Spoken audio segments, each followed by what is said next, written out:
Ya udah tuh gitu, silakan Gil. Silakan. Pria blasteran Amo dan Sunda ini sangat dekat dengan ibunya. Bukan Ricky Wati Mebe, tapi Ricky Wati Mena.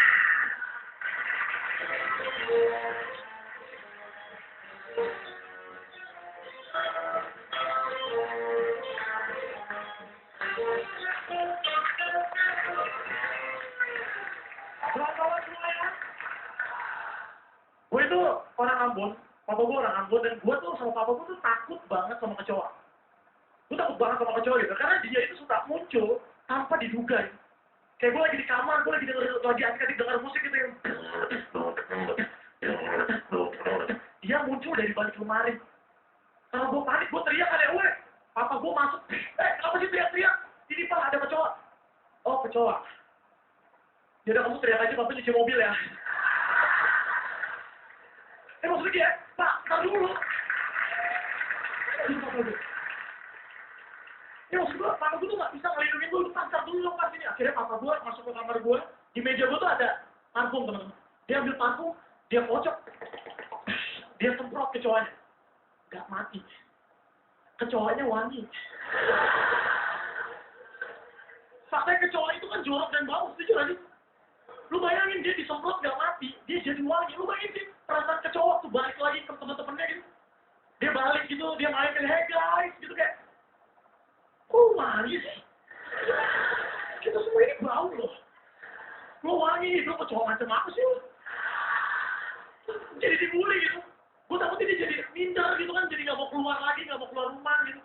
Dan gini teman-teman, yang gue aneh, kecoa itu apa ya? Dia tuh dikasih kemampuan terbang, tapi dia nggak tahu mau terbang ke arah mana. Iya, gue lagi ngumpul nih, gue pernah lagi di situasi, gue ngumpul sama keluarga gue, ada papa gue, ada mama gue, ada adik gue. Kita ngumpul, kita lagi, suasana lagi seneng. Kita nonton TV, kita kadang-kadang bercanda, kita kadang-kadang bikin api unggun gitu. Dan tiba-tiba gue dengar suara yang udah gak asing lagi. Tiba-tiba, helikopter nih. Kecoa terbang. Dan semuanya itu panik, mama gue panik, dia teriak, papa gue panik, dia teriak. Karena orang Ambon dia teriaknya ambil suara dua gitu, gitu. Dan gue tuh kadang-kadang jadi panik gitu, kita semua jadi panik, kita jadi saling teriak.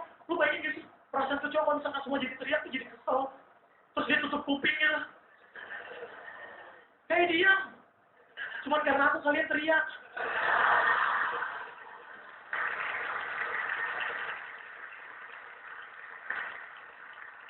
Rumah gue tuh di Lenteng Agung teman-teman. Rumah gue tuh banyak banget pemancingan, itu makanya gue suka banget mancing.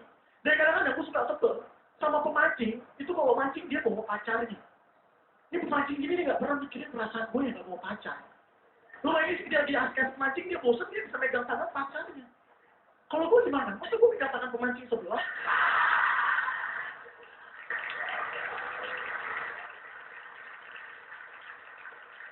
Dan gini ya, papa gue deh, bukan papa gue. Orang sebagian besar orang gak suka mancing karena memancing tuh gak bosenin, setuju? Tapi gue itu gak buat papa gue itu gak berguna. Mancing itu dia bisa punya caranya sendiri untuk biar gak bosan. Dia bisa dengar musik, tapi bikin boxer kadang-kadang dia suka sambil nyanyi gitu. Kalau aku pandang kerlipin tangan jauh di sana, lu bayangin kalau misalkan dia kayak gini terus, ini lama-lama gue takut ya dia bosan, dia undang organ tunggal. Kenapa gitu?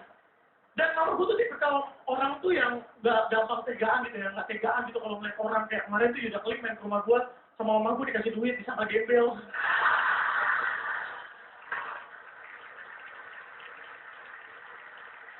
Mama gue tuh gak tegaan gitu, ini orang yang tipe kayak mama gue, ini gak cocok jadi pemancing coy.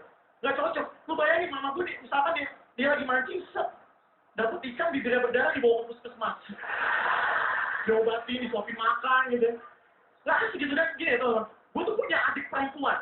Gue punya adik perempuan dan adik perempuan gue ini baru bisa naik motor.